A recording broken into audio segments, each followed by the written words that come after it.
Hello. Hello. And welcome to Queer Films Revisited, a queer cinema review podcast. Yes.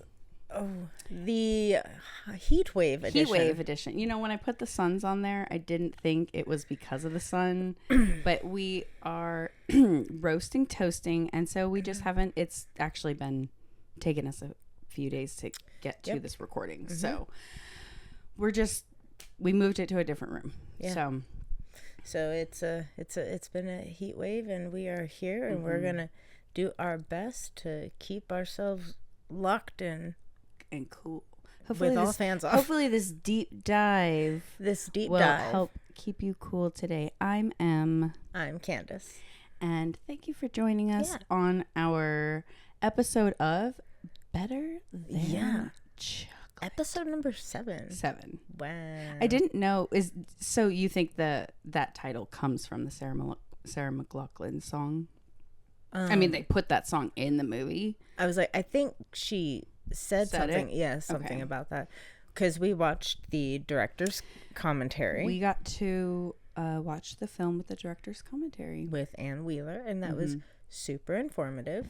Yeah, and it was just her. Fantastic. No exactly. actors. No actors came in, and, yeah. There was no heist of the... Literally, they heisted the... Which, actually, referencing Bound, now having watched our review. Yeah, so what... Just to go back go back for last week's episode, we didn't actually watch the review for Bound, and we're sorry about that. So right, because I was thinking about it. I was like, people want to listen to a podcast where people have the information, know what they're talking about. They're here for stuff. So okay, well, give you a little update. I think we are more impressed with their acting. The direction has been never disputed. That's been hands down appreciated. That was very, yeah. We love the same quotes. Mm-hmm. Yeah, exactly. All the same quotes. It is, and it basically, we're just saying that the beginning's cheesy. Yeah, and it is. Yeah, and that's okay. But I now still would probably give it 2 thumbs up. So. Oh, no, that movie has definitely moved up into the 4th category. So. Yeah. All right. So that's just to touch on Bound. Atoning our last week's episode. If you haven't listened, check it out. This week, though... Better Than Chocolate. Let's dive in. Yeah. A Canadian movie. A Canadian through and through. What I thought was really funny is, as she said, this is a in-your-face comedy. Did she? Yes. I have it quoted. Because then you'll remember what I said after that. I was like, I was like, so all the funny Canadians, then we get all the funny Canadians.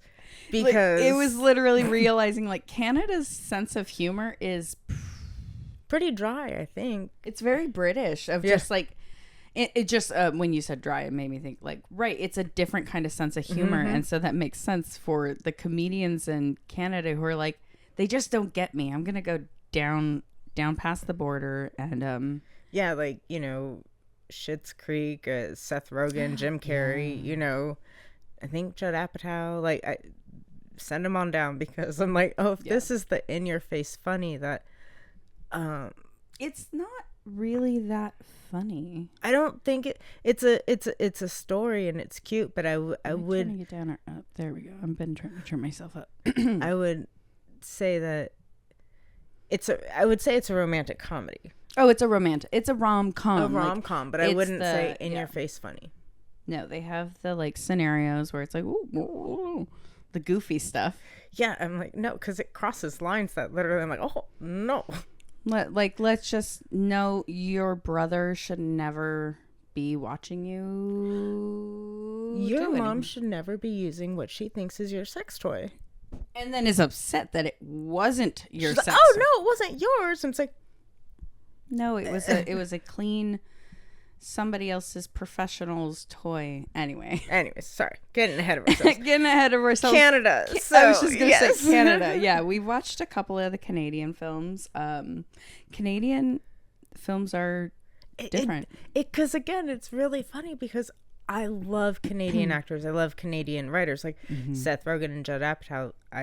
a huge fan of theirs. Yeah. And so it's just, to me, I'm like, they're in your face funny. And I'm like, oh, it's a lot more subtle up there, I guess. In your face funny. So, but yeah, it was directed, produced, even they received grant money from Canada. All cast is Canadian. Canada's so cool like that, though. Yeah. But they'll pay for your films and your albums to be made. And they're like, because it should be made. And so...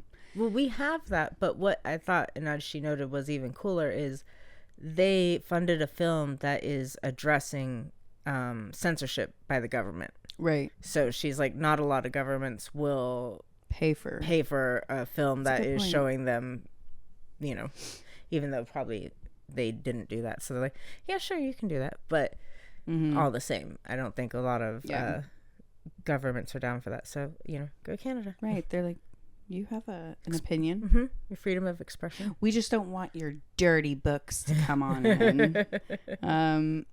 All right. So I don't have the big writing sheet. So where did this story originate? So the producers, we have Sharon and I believe, Sharon or Sherry and Peggy. And Peggy wrote this. And Anne said it came from a lot of Peggy's experiences. And then I believe she said they were all about 50 at the time. So a lot of their PAs and crew were in their 20s. So a lot of them kind of helped, right, you know, modernize it and make it more relevant for a younger audience. Right, because as you're saying that, I'm realizing, I was like, so this is from the perspective of actually like the 70s when all that whole women's movement was going on. Like, and I can see that's crazy. Like, oh yeah, that's really cool.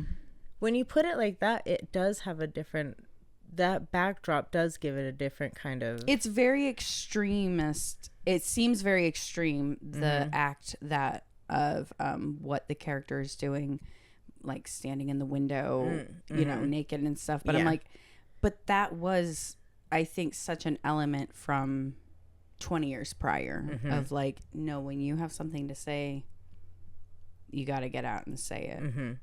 And so they definitely hit hard subject matter. I will say, like, you know, I thought that was the way they approached Judy being transgendered, and that was, I think, handled very well. I mean, in the sense of like with casting, she was explaining that they auditioned all different kinds of people, actors, like you know, just straight men, you know, transgendered women.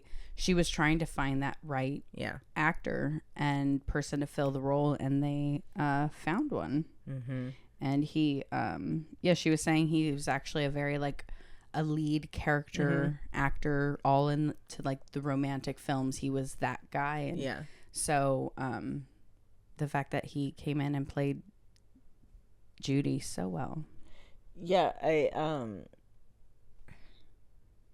At first she said it was hard to cast, and I had interpreted it as like when we've been hearing the commentaries on the American films, and they're saying hard to cast because not a lot of actors want to put themselves in these roles for fear of typecast and stuff. And it was actually clarified later, it was hard to cast because everyone wanted to be in it. And so they were casting all over Canada from east to west. They did, yeah. They said they did say it was hard to find the actor for, not Maggie. Who's the other one? Oh, Kim. Thank you. That's her name, right? Yeah. So Maggie was an actress from Newfoundland that they said is known for its humor. Oh, that's right. And I was like, oh, yeah. So she's, you know, just off the East Coast, and they said she had just like a really natural presence when she auditioned, and but yeah, it was hard for them to find someone for Kim, and so the actress they found is actually from Toronto, because the movie is in Vancouver. Yeah, wow, that's a lot of East casting for. Oh yeah, I just realized that for Maggie. Yeah, so that's but it apparently not a hard movie to get made. They had, you know, government funding. Everyone wanted to be in it. the lady who plays Frances, Anne-Marie MacDonald, apparently was the only queer person on set who was out, and was also really excited to be in this. Yeah. And I do love that her bookstore is the 10% bookstore, as we know, is a reference to about the population 10% being queer. And Maggie's mom is like, I know you work at a discount bookstore. So she's like, that was cute. Okay. Yeah, it's so the story we covered where it originated from, right? Mm-hmm. Yeah, from Peggy's experiences, and just kind of Peggy's noting experiences. How it makes a little more sense with that 20-year prior backdrop, but the kind of more extreme behavior. I really appreciated when the director was talking about how all the women on set were the younger crew. Yes. They were making it such a point that coming out to their moms. Yes. How their moms were going to view them. And so they were like, so we knew that kind of had to be a stressed point of like, what is my mom going to think of this? And so, and it's just like, right. 'Cause but just like, 20 years prior, that's not the thought on these women's mind, because they're probably not coming out to their mothers. So they're like, I know they wouldn't be happy. So, and I think that kind of lends to the, like, you know, as older generations are like, why do you have to say something or whatever? And it's like, you know, because they didn't, and it didn't, you know, and it's like, well, because that leads to a fuller life. And what now I wonder is if the more of the focus was placed on like the censorship with the books, and not so much the mom, like the stress of the mom coming. Like, I wonder if they like amped that up more. And they I think she was saying something about that. The director got to meet up with the producers a year and a half before the shoot. Yeah, they brought her on a year and a half before they started shooting, and they had already been working on it. Pre-production is legit in this movie. Yeah, it feels very well. How would you say, like, they seemed very prepared for it. Yeah, it seemed very well constructed to me. Yeah, like, you know, the fact that those were all sets. Because I was just gonna note, sets. That was crazy. She kept saying it's a low budget film, and I was like, what is a low budget film? We did not ever get. We never actually got from her number. Yes, we but it was 1.6 million according to Wikipedia. The wikis. Which, you know, I did note with that 1.6 million you could have made But I'm a Cheerleader and Intervention. Right. And so that's why I'm like low budget, because so many things she was saying, like, they couldn't find it, so they just ended up building a set. Building a set. And I'm like, how low budget was this? Because I know building is not free. Yeah, so but they were very well decorated. You know, production design did a great job on these sets, because the club was a set, the bookstore was a set, the cafe was a set, the apartment was everything was a set besides evident outdoor shots. Right. Which I didn't know. Like, prior to listening to the commentary, I would not have known that. No. Because it looks real, and she was noting it's because of the skilled lighting. Lighting on the outside in is what can make a set look completely believable. Right. Yeah, no, the lighting was very well done, because it had that darkness to it that, you know, with natural light contrasting. It was very well done. It was. Let's see. Director, writer, thoughts. I mean, I think the director really was excited about it sounded like a passion project between them. And I really love that they really just wanted to tell the story. And so they were very receptive to feedback from the crew to modernize it. Like you said, the big stress of coming out to the moms and things like that. And so I think that it was very much a labor of love. And I think she said something like everyone who's worked on it has kind of like stayed like in contact. Right. Yeah, I love that about like films and plays and stuff, how you become little families. Let's see, what was the budget? We just said that. Okay, post-production, critics response. How was okay, yeah. It was taken to Germany and put in like 200 theaters, she said, like really quickly. It was not a problem, but it was put out just as a normal comedy. It wasn't like labeled as like a gay film. And so that's pretty cool. Yeah, that is really cool. Do you remember that? I don't, but I will. I was like, that's really cool. Yeah, I think I even wrote it down. Booked in 200 theaters in Germany. That's that's also they that's right, they're not from Vancouver, like the production, but they filmed in Vancouver, and so she said they utilized a lot of the local talent to like do the spray painting and kind of dressing the set and song stuff. at the beginning of the film is done by a local artists, and even she was saying the song that Judy sings, I'm not a fucking drag queen. Yes, so good. That is such a great song. And she said that was written by a local drag queen there, who not a drag queen, a local woman who wrote that song. So I love that. That. I think that's something I definitely want to hold in our pocket when we're making films and stuff, of considering the local. Yes. The locals. And it, just to bring it back, the actor's name is Peter Underbridge, who portrayed Judy and did a really awesome job. And really good. I mean, the way he, is eliciting emotion, the way, that Judy comes to life on stage singing that song. Yeah, she the director was talking about how she moves so fluidly, he really played that role so well. Like everything is so feminine. It doesn't seem like that is an actor who found that role and took it. And I do just love the little love story between him and Frances. I think it's so cute. Cute little B story. Because they have that like sort of end up together, like Frances. Yeah, and the moment of crisis at the end.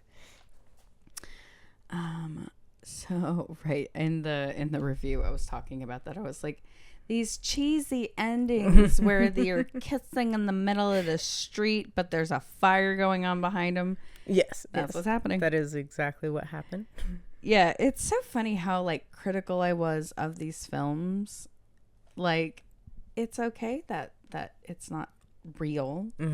It's a movie. Have fun. Lighten up. I mean, 2020 me. I mean, I will say, like, knowing the times of other films, this one was filmed in 22 days, which is really impressive when you think of all of the sets and locations they're at. You know what I mean? So in 22 days, they really do take us. They built a world, and we definitely were in it. Like, it wasn't like the intervention was great. Like, we were in the world of those friends, but like there wasn't like really an outer world built, and so you definitely felt like they did a really good job. Like, by filming, they had the bar for 2 days where they got to film all these scenes, and so building this whole atmosphere, this whole community that like, I think I liked that. There's a performance kind of placed in the middle of the film, and she was saying they didn't know where it was going to go. Right, the Julie Christie song. And it's nice because that does that. It fills it in. You don't have to explain it. We know that they perform at a club, and so Right. They had also, as far as that number, had hoped the white outfits would be picked up by the black light.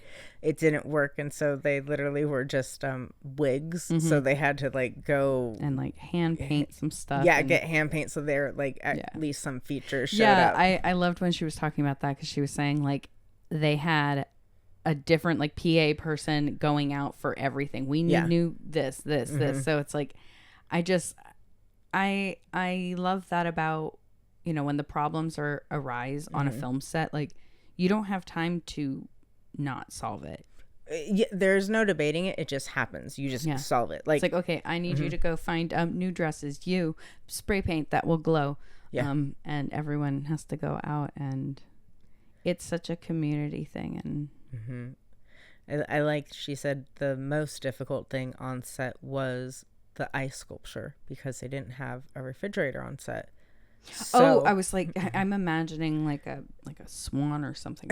Where? the mold of all the books, and so they had to keep making that, refreezing it because you can, you know, only have so many takes with it as it is, and then they said they had to transfer it. And it's like, there just wasn't a big refrigerator around, so. And just, you know, those things, like, you don't think when you're writing of what a pain in the ass this is gonna be, like, to actualize, but kind of like what you're saying, like when it's there, you just do it. You know, it's like, that's in the script, that's what we're gonna do this, and it's like they make it happen because that's there. And I, you know, it definitely was a feat, and I really was you know, listening to her, it's never been one of my like favorite films, you know, just the like weird glittery giggly stuff, like I'm like, and the mom stuff, the mom stuff is very, that's a lot, dude, like, it's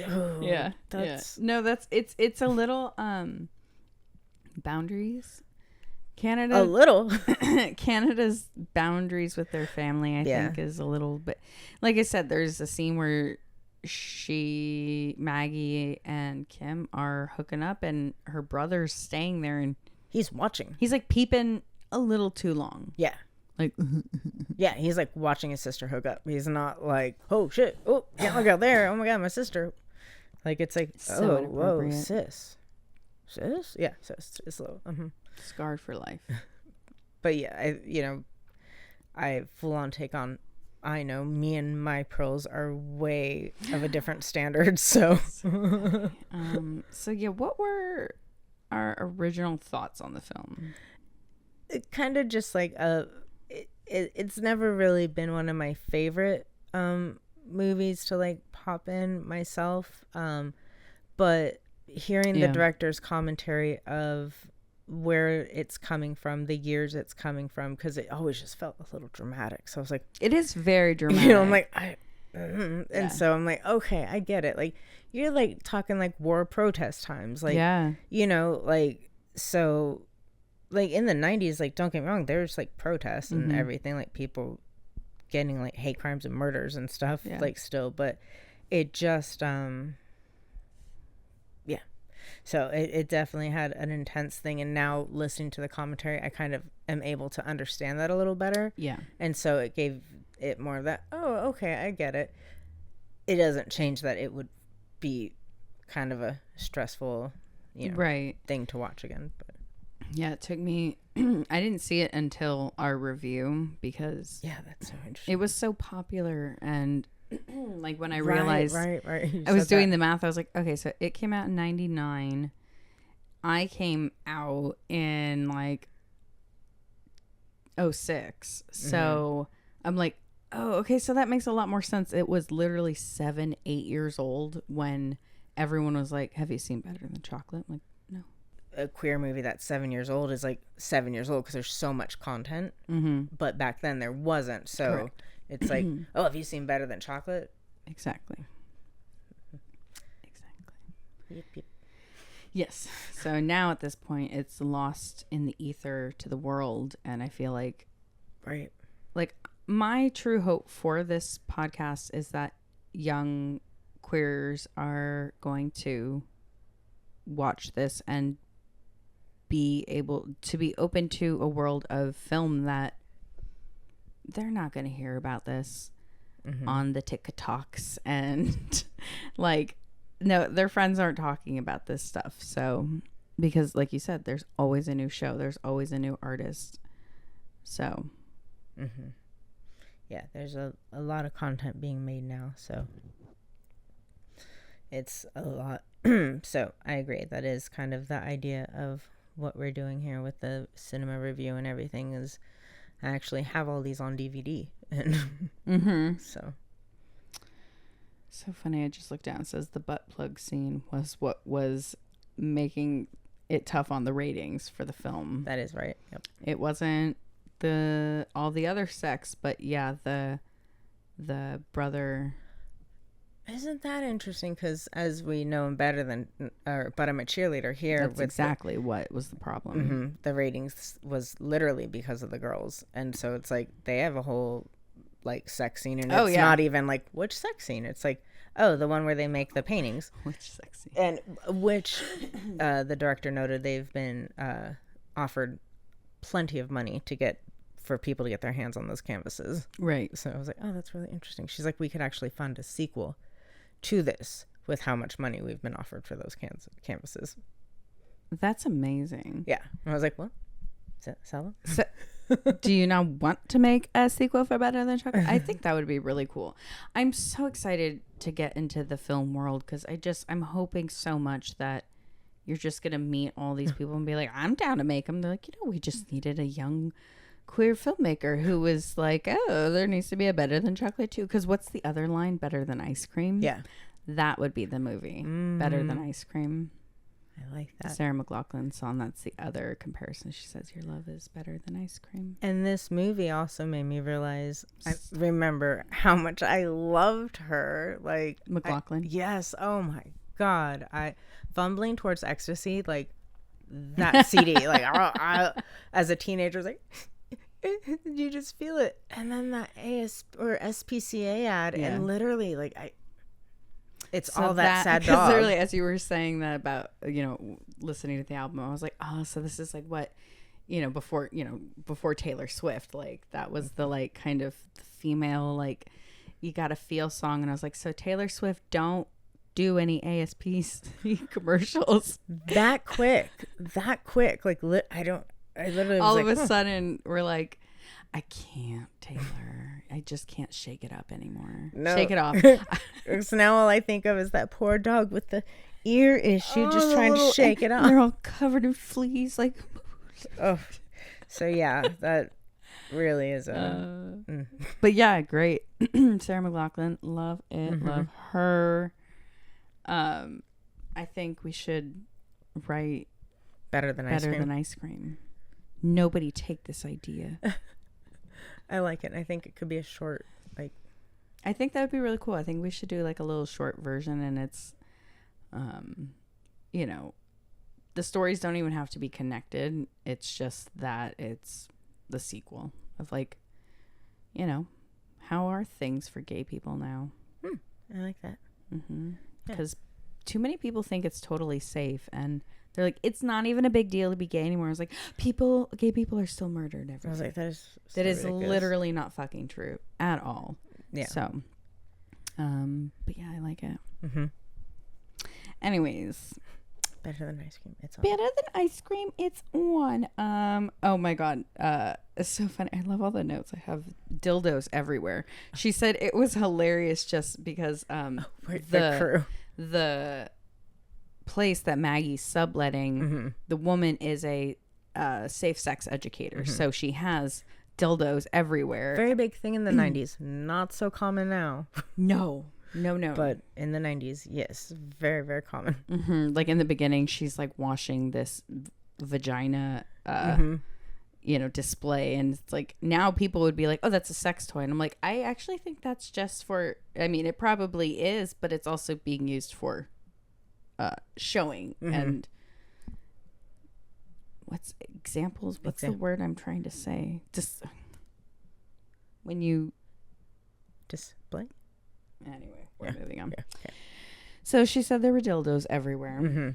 And the crew at first was like, where do you want these? And then by the end of it, she said they were just like in their back pockets, moving them around. Like, she said it looks so funny with all these people walking around with dildos in their pockets. And it took 5 years to raise the money.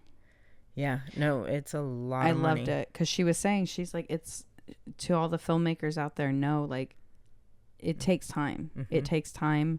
If you have a dream, if you have an idea, do it, make it better than ice cream. Yeah. Yeah, that's really cool. Oh, Maggie writes her first novel better than chocolate. Yeah, that's how it ends. Right. With those. Oh, I do. I really do love the stories where you get to the end and you're like, oh, I'm watching the person's story who wrote the story, because at the end they're like, and then I had to make a movie. And then that makes sense. So Peggy being Maggie per se, and then she's the one who's protesting, and I'm like, oh, okay, so that all kind of like tracks. Like, did we get any comments for this one? That's a great question. You should check that out, please. Editing was really about swapping the shots around. I mean, yeah, editing's really cool like that. Like, you can have the storyline and sometimes be like, no, we have to move this a little bit sooner. We have to actually tell this story a little bit later.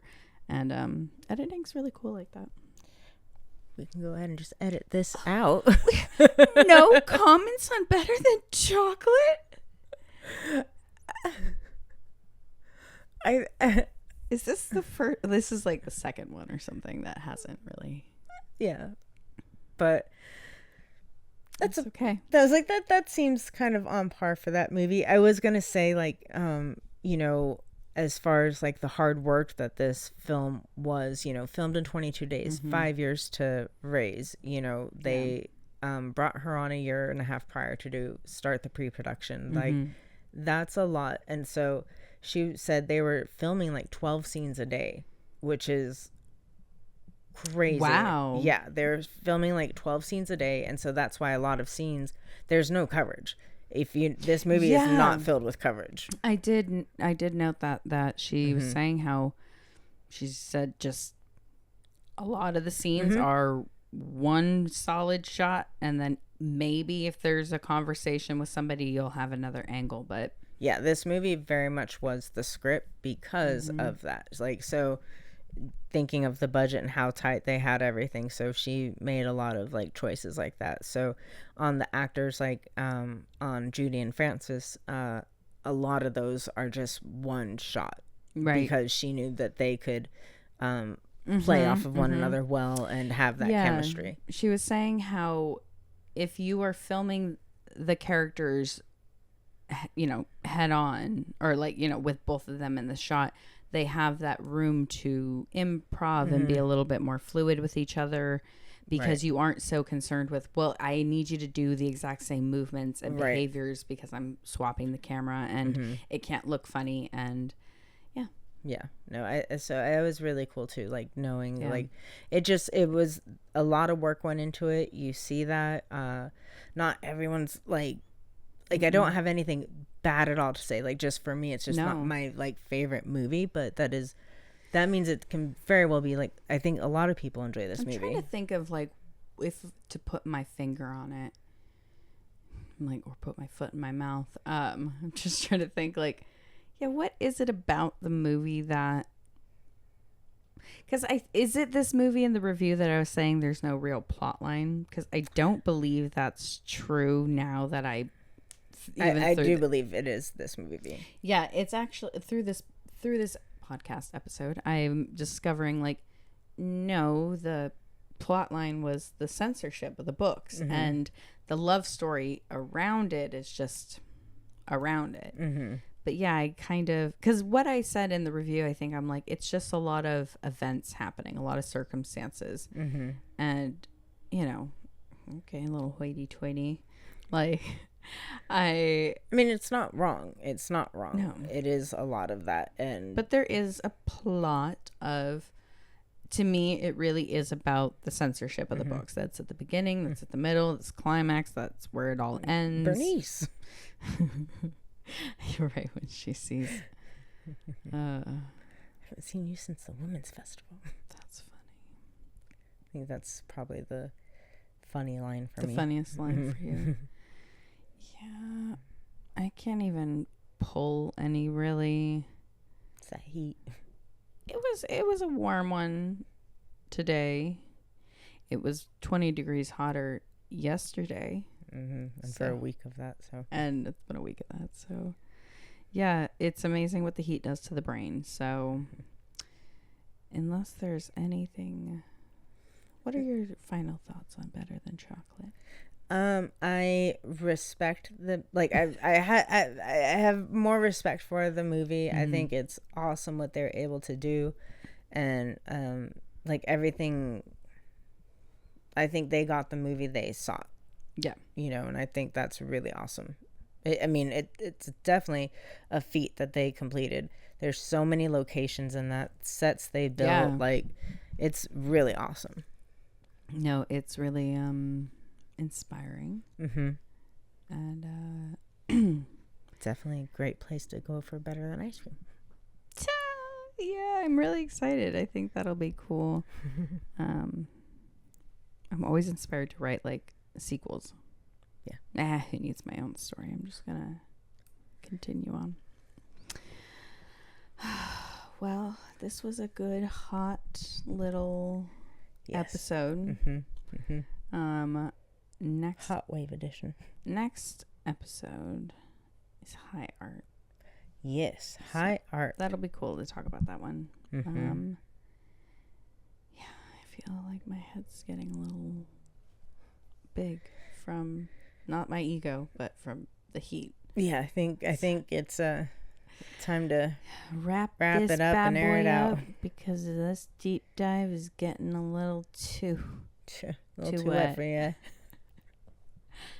Yeah. Okay, cool. Well, this was fun. Thanks for listening. If you haven't subscribed to our YouTube channel, please do. If you're just listening, thank you for listening, and we hope to go ahead and also leave some comments and reviews. Please if you leave some comments. We love the comments. We're doing we're going back to our queer cinema reviews. So if you check those out, leave some comments. We'll be addressing those on the podcast. Yeah, if you want to be on the podcast, you can go to we're pretty much doing them mostly in succession. So if you want, hop on that high art one. Yep. And post those comments. Sounds good. And we'll shout out. So, well, thanks, Cand. Thanks, Em. It's been real. It's been super duper real. Hot. All right. All right. All right. We outie. We out. Bye.